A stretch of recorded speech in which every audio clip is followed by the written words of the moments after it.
I would say I think the big intimidating factors, and I always look at an organization, you can break it down into many different hierarchical levels, but I always basically the three basic ones. You have the strategic level, the executive level, then you have the tactical and functional level in between, and at the bottom you have the operational. I think what all of these three different levels are struggling with when it comes to AI is referenceable use cases.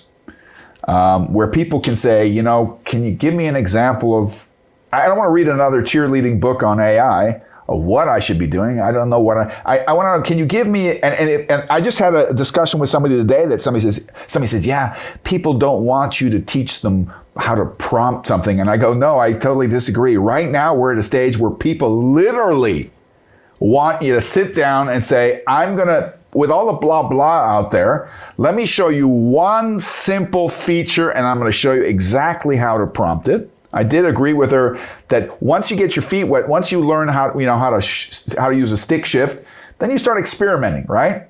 Or you might use a musical instrument as a better example, right? You need to know the fundamentals before you can get creative.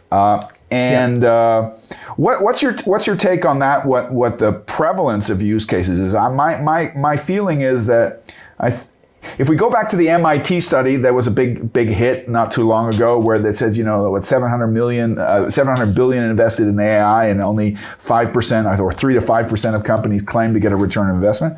I think that's part of the dilemma of new technology. It's a little bit over the top. I think we're still learning by trial and error. What's your take? How could a company maybe save itself some of these lessons learned, or can they? Is there some kind of repository for use cases, or how does one develop? Does one just start off with basics? What's your take on that? That's kind of a lot of topics in one, but there's a couple different things I'll pull apart. One is there's a temptation to see this piece of software like other pieces of software. And so you need to go through the training to figure out how to click things and how to create how do you use the function in Excel? How do you blah, blah, blah. What is a pivot table, let alone how do you create one? Those kinds of things. Yeah. There's that level of understanding of these tools is very simple because it's a simple prompt, right? Yeah. You fire the thing up, you can type some things, you press enter, it comes back, and then you figure out what to do next. That sort of intro is helpful just so that people go, I'm not sure what I'm supposed to do with this piece of software. So you have to introduce them to the idea that this is having a conversation. For most tools, it's fairly simple and it's one kind of function. You may have some different kinds of entry points, like in Claude, you'll have chat, you'll have co-work, which operates on your machine, and you have code where you can code things and connect to your GitHub and so forth. So you have different entry points, but pretty much that's kind of what it is. Then beyond that, you get to this sort of question of, well, what do I do? Like, what kinds of things can I do with this thing? And the sort of satisfying and unsatisfying part is that's kind of up to the individual. It's like, depends on what your function is. It depends on who you are. It depends on how you like to work. Some people are extroverts and they like to talk a lot, and they like to think out loud. Some people are introverts, like they're best when they can go inside their office and close the door and get stuff done.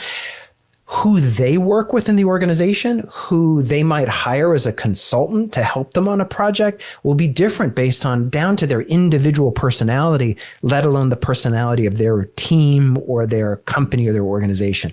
So how you deal with this is very hard to standardize, right? So there's sort of a unsatisfying part of that as a leader, but it's also satisfying from you have to figure out how to empower your people and allow them to go experiment, figure it out. So we come up with sort of frameworks and structures for how people can approach these, rather than specific, sort of lists of use cases and prompts. The idea about how the sort of financial returns. There's long history of IT projects having some limit of financial returns. True with any kind of projects, right? Companies are trying things all the time and they fail. I believe that one of the problems with these tools is it's very hard to measure. So you're having a problem where it's not that whatever that number was, 95.5, and there was some challenges to how that was calculated anyway. It's not that 95% of them failed. It might be that 95% of them failed to be able to prove a financial return, because you can't tie a concept of a design or a process or a strategy to begin with.